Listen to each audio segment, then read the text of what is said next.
The very first and main ingredient of anything to do with global village or anything that you might construe that means, as Patrick McGowan showed so beautifully in his work, is collectivism. Absolute 100% chronic collectivism, in which you don't have to think for yourself. It's that Orwellian dystopia in which, you may not be wearing grey uniforms like they dramatized it, but you will be wearing a uniform of sorts in your mind.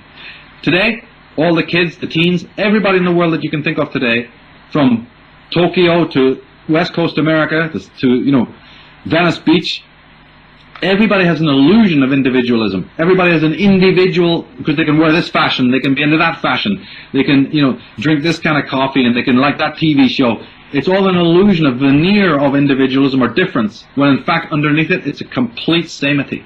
Because it's samity in consciousness, it's samity in attitude. It's certainly samity in an individual's relationship to their own self.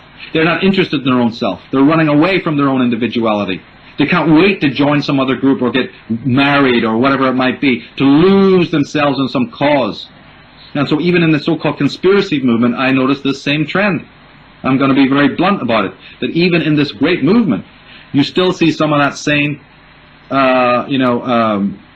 pernicious thing entering in which there's still a focus too much on the external. If we could just get rid of Big Brother, if we could just stop the war. I mean, that's been going on for centuries. How come people don't realize that doesn't work?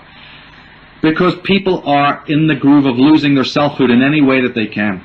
So to come back to the point that you've been asking, is that now the celestial clock is simply assisting us. It's not going to do the work for us, believe me. Yeah. But the planetary alignments and the way that the zodiac is right now does mirror a certain period, a certain phase, in which a certain kind of light will be shone, so to speak, in which a person who is toying with these ideas might have things happen in their life that help them along the road to come to that great sense of psychic sovereignty.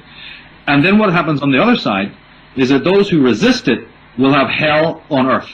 So the very things that you see or other people see that are what considered traumatic on the world today, all of that taken together, whether it's economic or what have you, I know again, I can justify my whole premise that is, again, I say it's rooted in the psyche of man, because it's brought about because man has this one peculiarity. He only learns, he only changes, as Schopenhauer so beautifully pointed out, when he suffers.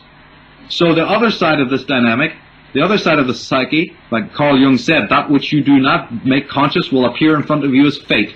Well, what is appearing in front of us as fate now, both in the domestic situation and people's intimate relationships? And I know that the people listening to the sound of my voice right now know exactly what I'm talking about.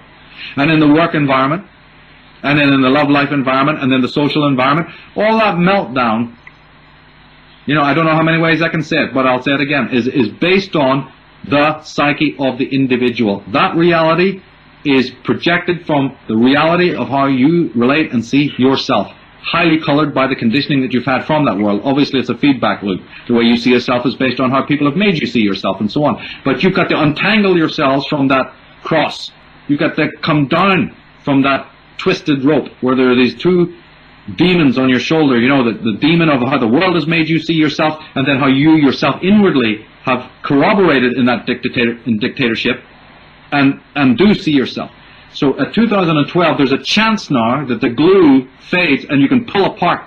You can magically get in there and separate and basically cut these demons down.